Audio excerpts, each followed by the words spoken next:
feeling so small. Watch the clock ticking off the wall. But tonight I'm letting it go. Spend my coin for sure. I'm gonna be myself, or I could be someone else. No one's stopping me now. Hi guys, welcome back to the channel. If you're new here, I'm so happy to have you. So my peers and subscribers, welcome back. So for today's video, it's not a tarot card. It's a little bit different. It's going to be me showing you the data and who I believe is going to win the U.S. Senate and the U.S. House of Representatives along with the popular vote. I'm going to give you a little bit of a rundown here, but quickly before we do begin, this video is being recorded on November 7th, 2022 at 3 p.m. Eastern Time. This is when this video is being recorded. Please keep in mind this video is just for entertainment purposes only and for education purposes only as well. I'm really excited after 2 years of creating this formula. We'll be able to find out if the formula is really good, or we're going to try to work towards a more perfect, a more perfected version of the formula that I have created for best determining the Senate winner and the House of Representatives by almost the exact amount. And so it'll be really interesting to see what tomorrow brings. If you have not voted, go out and vote. I plan to vote tomorrow. Hi guys, hi Paula. I'm glad you like my shirt. Isn't it cute, right? It gives you a little Christmas vibe. So we're gonna pull up on your screen right now. If you guys have not already, definitely go to my YouTube channel and scroll down to where you have upcoming live streams. And make sure you hit the notification button for the 2022 midterm election live watch party. I will be going live tomorrow at 7 p.m. And what we're going to do is we're hopefully going to have a special guest coming on. I was recently told by that guest that there is a hurricane in Florida. And so it may disrupt the internet. So I cannot guarantee you anymore. But we're going to have a special guest. But I'm hoping we will. And for all of you guys who live in Florida, please stay safe. I love you guys, and thank you for watching my channel. So this is where you're going to be able to find all the information. We will also be having MSNBC running in the background, so you will not miss information while also communicating with me.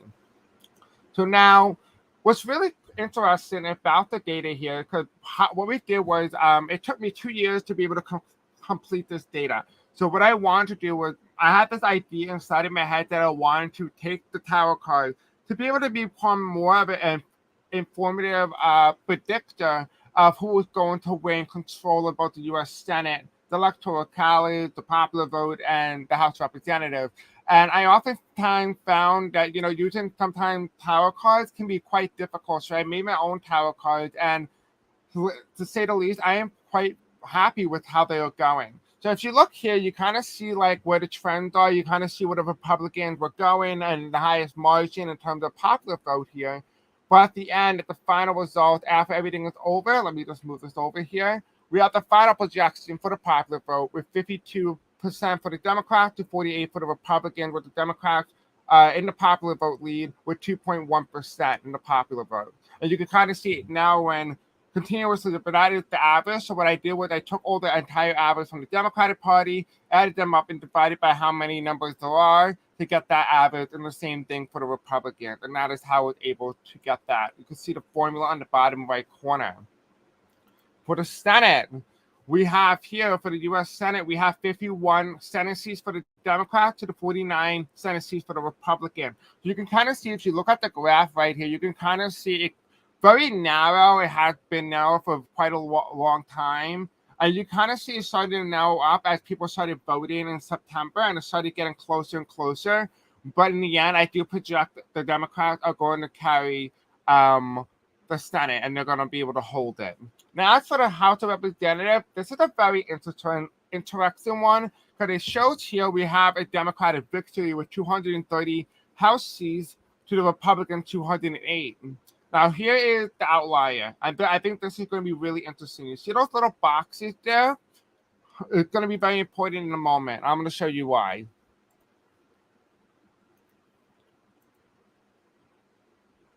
So for the popular vote here, this is the kind of data that I was putting together earlier today.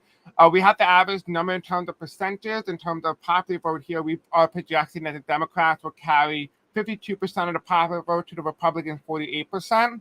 With the popular vote ranging between 50 to 53% to to the Republican 48.1 to 49% of the popular vote. So if the Republicans are in the popular vote by 48.1 to 49%, that means the Republicans are doing better nationally. If the Democrats are polling at 53%, that means the Democrats are doing a lot better than expected. Okay, so how I was able to get this formula was that I was able to add up all the numbers, like I said, and I was able to add them all together and then divide that by how many numbers there are, and then I divide, to add the total amount, and I would divide that by 2. And this is the popular vote right here. Now, in terms of percentage of winning, what I did was I took the blocks of how many times I said that the Democrats were going to win the popular vote each month. Same thing with the Republicans. And what I would do is I would have the total and then divide that by just say, we had 9 times for the Democrats winning. And so I would take 9 divided by, 21. And that would be the percentage of how many times, if out of 21 scenarios, the Democrats will win 75 to 94% of them with the popular vote, while the Republicans will only carry 13 to 31% of the time with the popular vote. So it definitely shows you that the Democrats are going to be the outright victors in the popular vote.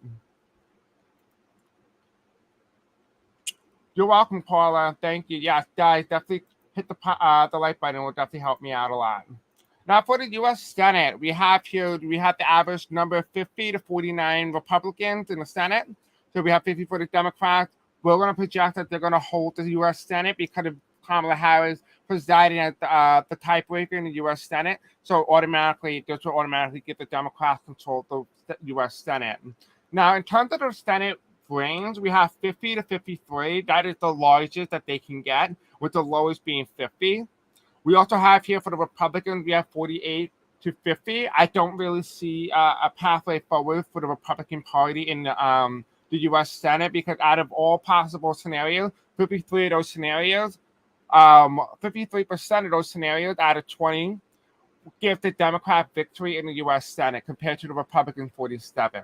The formula is on the bottom if you want to read that on your own time. Now for the House of Representatives here, we have the average number for the House of Representatives for the Democrats, 229 House seats, to the Republican 208 House seats, with the House ranging from 228 to 230 for the Democrats, to 208 to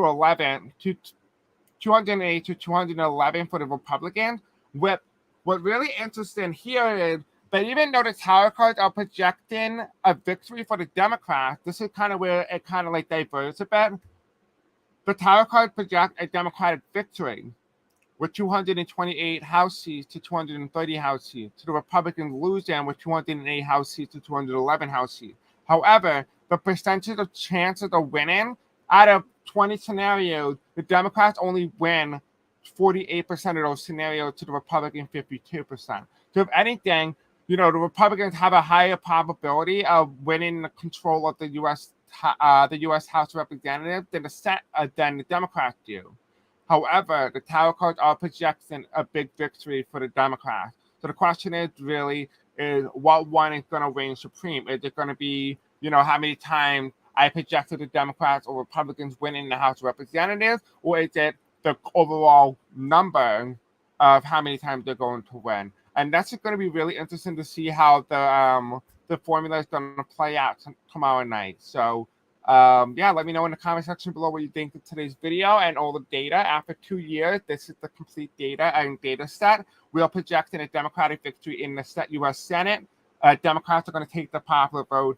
And the House of Representatives is basically a toss-up with it projecting that the Republicans have a higher chance of winning control of the House of Representatives, while the tower cards are saying that the Democrats are going to increase their majority in the House of Representatives. And so it seems to be that the House of Representatives is a toss-up, while the Senate seems to be surely going to the Democrats very narrowly, to say the least. Other than that, guys, I love you guys, and I'll see you guys in the next video. Bye.